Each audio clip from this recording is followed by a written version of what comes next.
Hi Medicos, this is Dr. Shorab. Today I have decided to make a video about COPD. First, I should clarify the definition of COPD.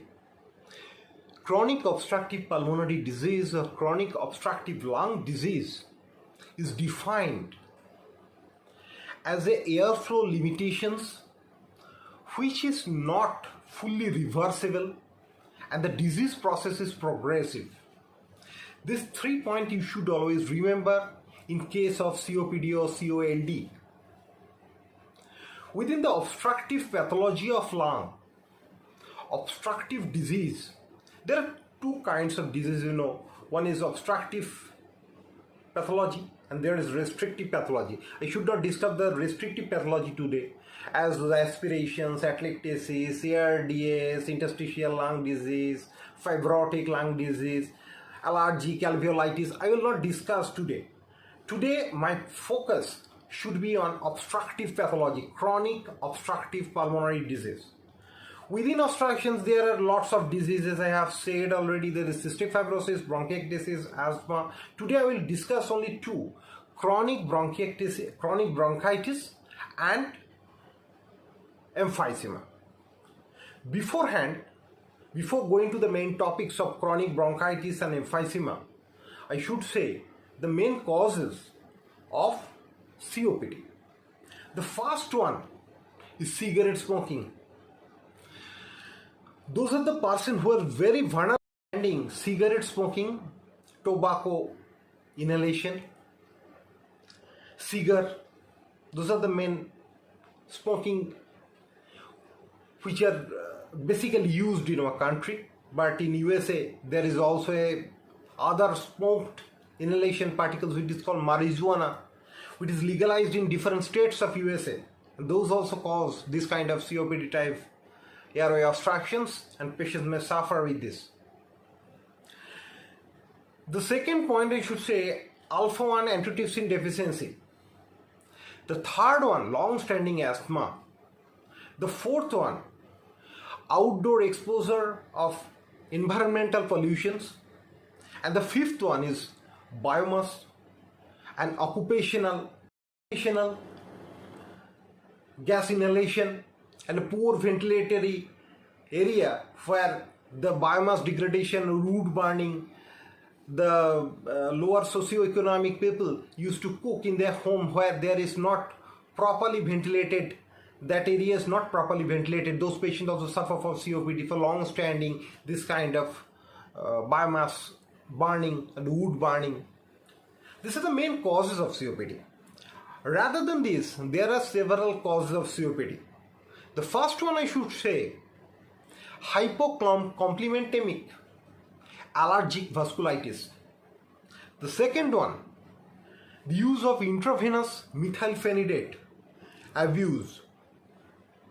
The third one, there is lots of diseases which is called Ehlers-Danlos syndrome, Marfan syndrome, cutis laxa, Menkes syndrome, Salas syndrome, alpha-1 anti-chymotrypsin deficiency, and also in HIV infected persons may develop this kind of COPD.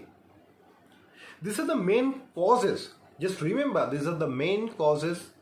Along with that, these diseases are also responsible for developing COPD. Now comes the point, chronic bronchitis. What is chronic bronchitis? If a patient suffers from more than 3 months with excessive sputum production along with cough for consecutive 2 years, you should say patients having bronchitis. In the pathological basis, we have seen in chronic bronchitic patients having mucus secreting glands hyperplasia, where we used to measure this hyperplasia. This hyperplasia is called RAID index, which is a ratio of hyperplastic or hyperplasia, those mucus secreting glands, with the walls with the cartilage distance. This ratio is called Reid index. Reid index is normally 0.4. The enhancing this ratio is called patient is having chronic bronchitis. There is epithelial squamous dysplasia and metaplasia also.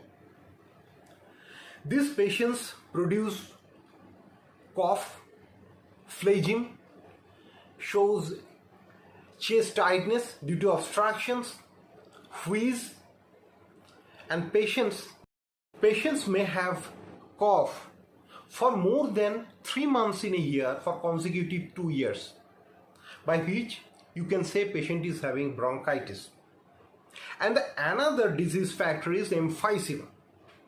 What is emphysema? In short, I should say it's a permanent destruction of the alveolar wall with permanent enlargement of the airways, mainly sinus.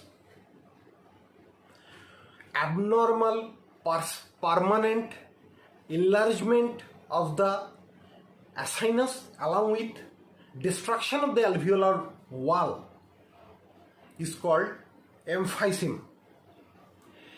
In emphysema, there is three parts may be involved. One is called centria asciner, which accounts about 95%. Another is panasciner and paraseptal. And other is where the fibrosis also takes place.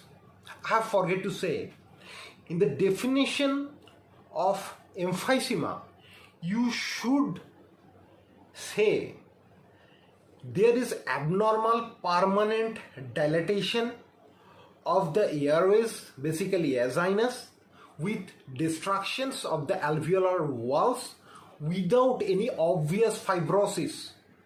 This is a definition of emphysema. It is according to the locations and involvement. It is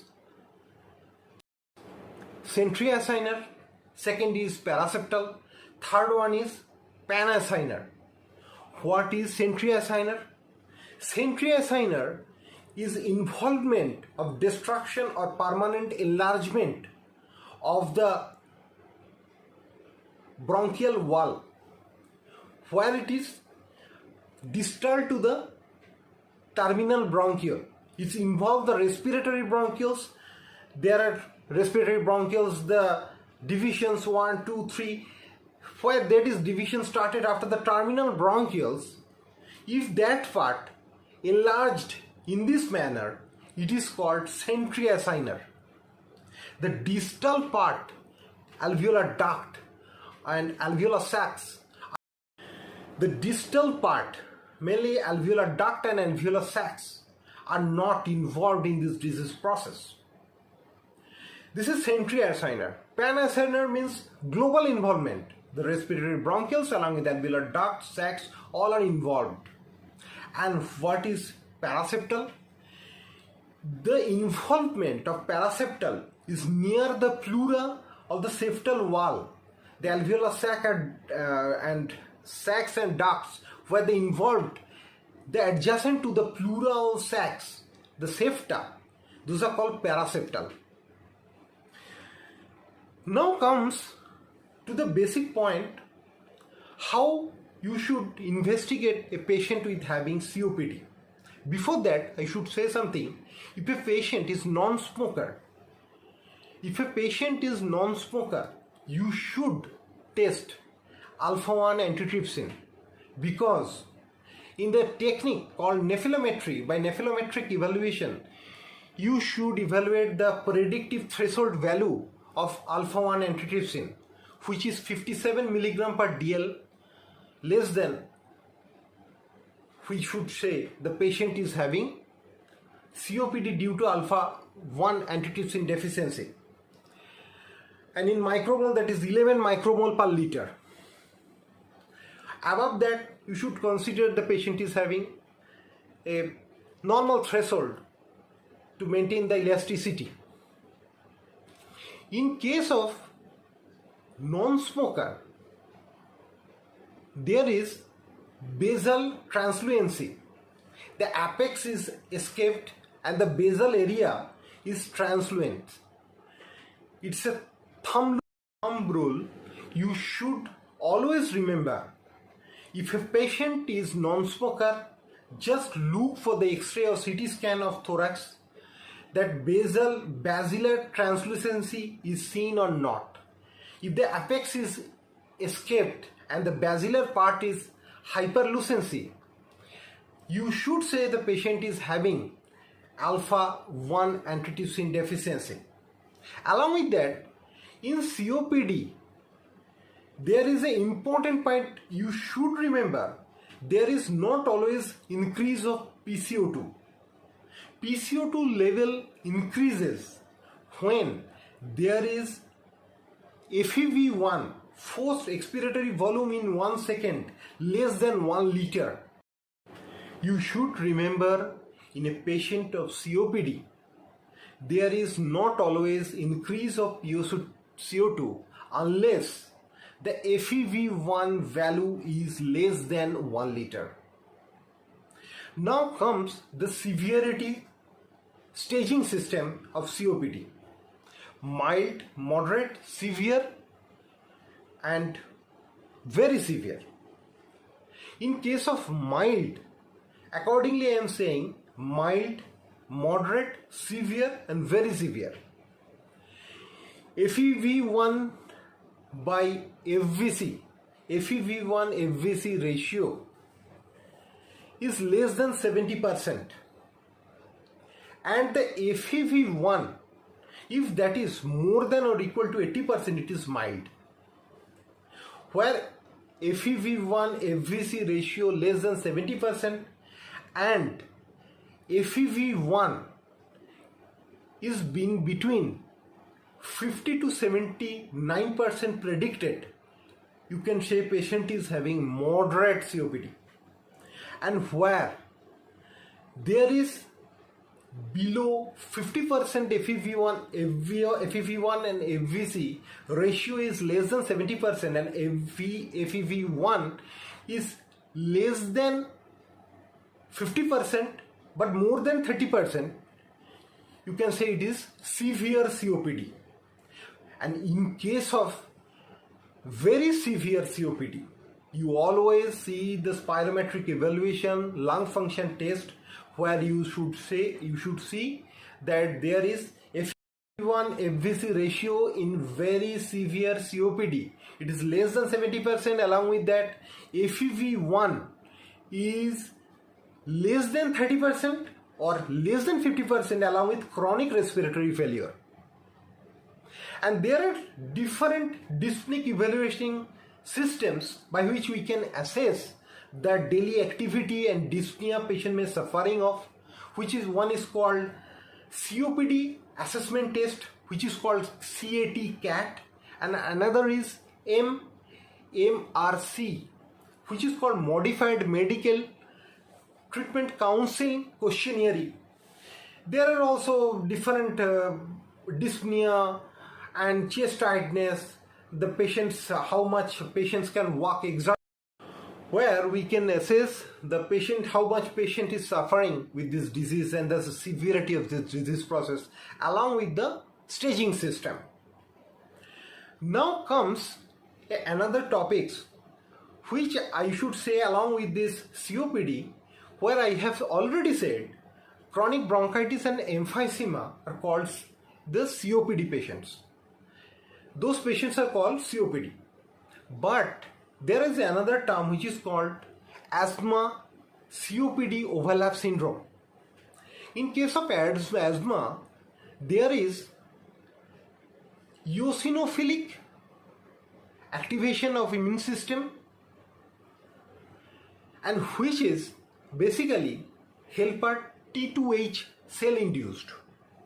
But in case of COPD, basically the disease process involved neutrophil, macrophage and lymphocytic activations. But in neutrocytic activations, mainly the cytotoxic cells are involved in COPD patients. But in long-standing asthmatic patients, There may also neutrophilic and macrophage infiltrations along with the interleukins involvement as seen in the COPD. Now comes the basic treatment protocol. The basic treatments, you should start with bronchodilators, beta 2 agonists, short acting and long acting. Along with that, anticholinergic drugs, long acting and short actings. Previously we used ipratropium bromide. Now the long actings are tiotropium. Previously the short acting drugs, short acting beta 2 agonist, albuterol.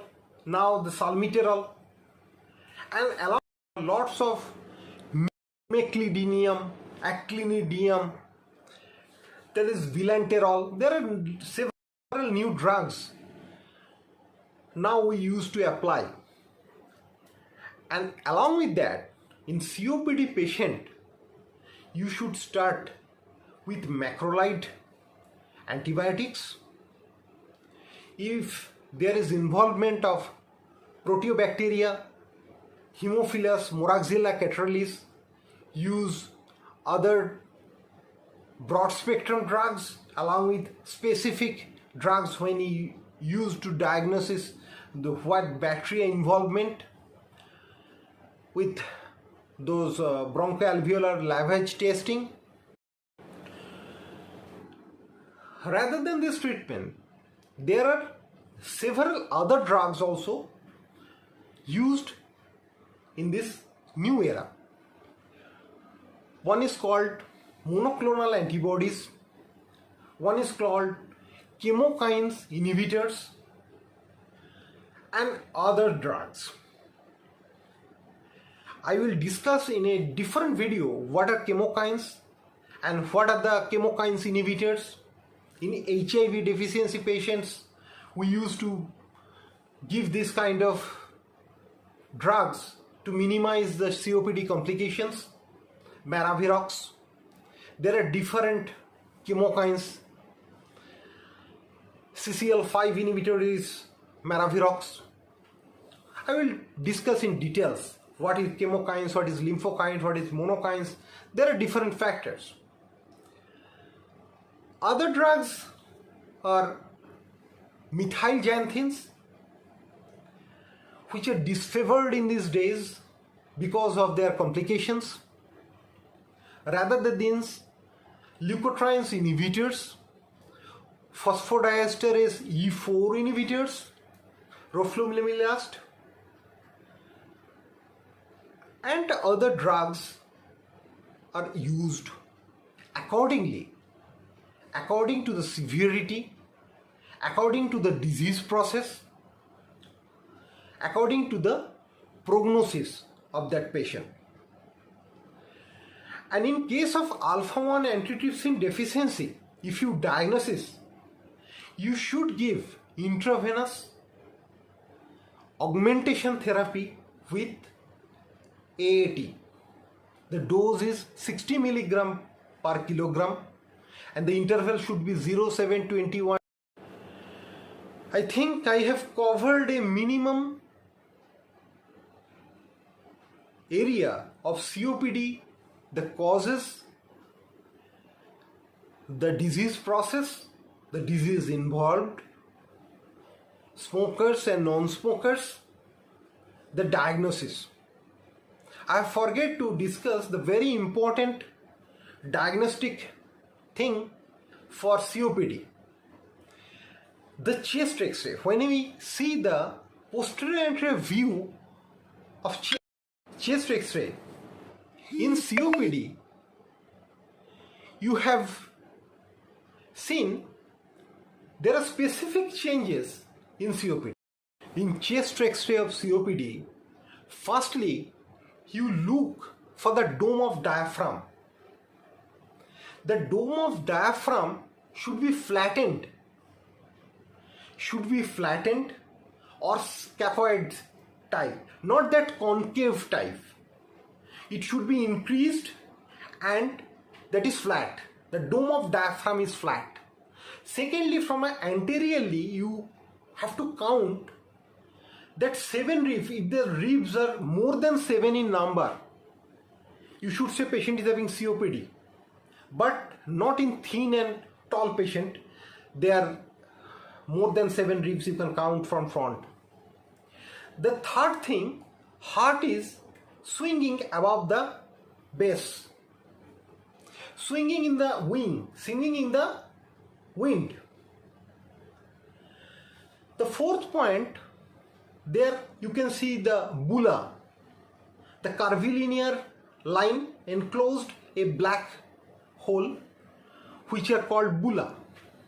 And the other thing, there is peripheral pruning, and the hilar bronchovascular marking is diminished and peripheral pruning is seen. These are the basic criteria by which you can diagnose your patients. And the lung field is usually blackened due to reduced blood vessels. Due to reduced blood vessels, blood flow, lung field shows blackening. The darker film is seen. These are the basic diagnostic criteria in X-ray of a COPD patient. I think I have said a little about COPD today. It's maybe beneficial to you, not only for the medicos, but also for the common people also. I will make more interesting video in future. Thank you.